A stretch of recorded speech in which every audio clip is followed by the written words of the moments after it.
होगा और अगर सब मिलकर कोशिश करें तो रास्ता निकल सकता है। राजू के चेहरे पर एक उम्मीद की किरण जागती है। हाँ बाबा जी, अगर सब मिलकर काम करें तो हम पानी ढूंढ सकते हैं।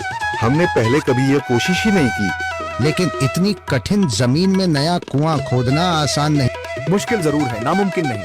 अगर हम मिलकर काम करें तो ये हो सकता है। राजू खड़ा हो जाता है। उसकी आंखों में एक नई रोशनी है। तो फिर हम कल से काम शुरू करेंगे। मैं गांव के सभी युवाओं को इकट्ठा करूंगा।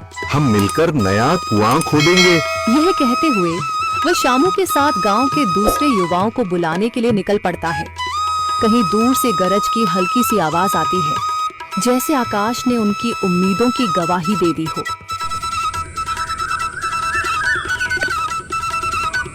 अगली सुबह राजू और शामू गांव के युवाओं को इकट्ठा करने निकल पड़े। चौधरी महेश की हवेली के सामने एक भीड़ जमा है। बाबा जी, संदरी, गांव के कुछ बुजुर्ग और किसान सभी मौजूद हैं। हम हाथ पर हाथ रखकर नहीं बैठ सकते। अगर अल्लाह ने हमें हिम्मत दी है तो हमें खुद पानी के लिए मेहनत करनी होगी। हम एक नया कुआं खोदेंगे। लेकिन राजू, क्या हमें यकीन है कि वहाँ पानी मिलेगा?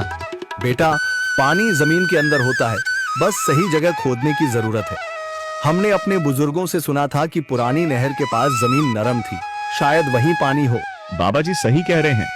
अगर तुम सब यह काम करने के लिए तैयार हो तो मैं अपने कुछ मजदूर भेज सकता हूँ। धन्यवाद चौधरी जी, लेकिन हम सब खुद भी मेहनत करेंगे। यह हमारे गांव के अस्तित्व की लड़ाई है।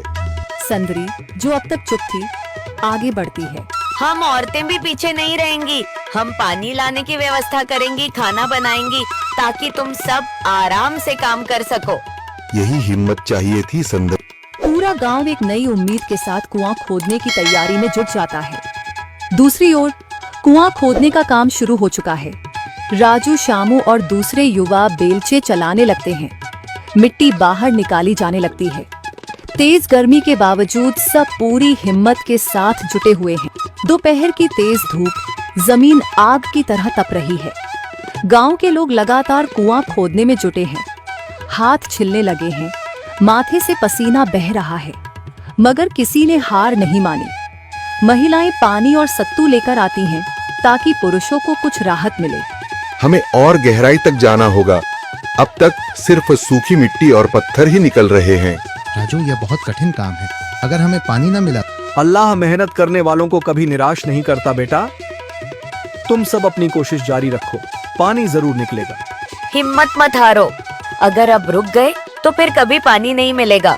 सभी फिर से जोश में आकर काम में जुट जाते हैं, मगर सूरज की तपिश बढ़ती जा रही है और कई लोगों की सांसें तेज चलने लगती हैं।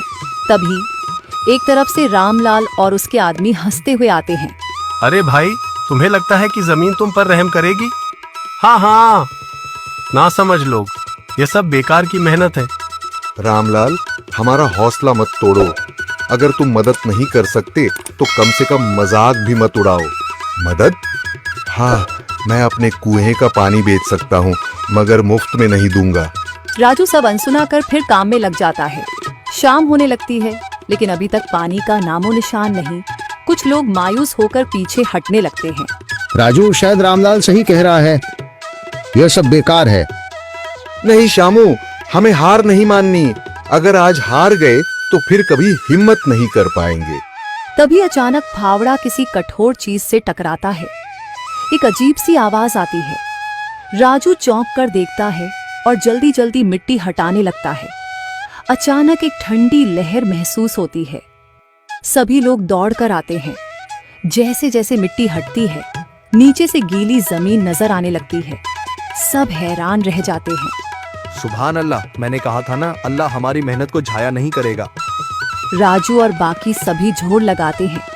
कुछ ही पलों बाद अचानक मिट्टी के नीचे से पानी की एक छोटी सी धारा फूट पड़ती है। गांव वाले खुशी से चिल्ला उठते हैं। पानी पानी निकल आया। यह अल्लाह की कुदरत है रामलाल, जिस पर तुम्हें यकीन नहीं था। पूरा गांव आनंद से झूम उठता है। लोग एक दूसरे को बधाइयां देते हैं। औरतें दुआ करने लगती हैं। कुछ दिन बीत चुके हैं। गांव वाले नए कुएं से पानी भर रहे हैं, खेतों को सींच रहे हैं और जिंदगी फिर से पटरी पर लौट रही है। मगर रामलाल अब भी अपनी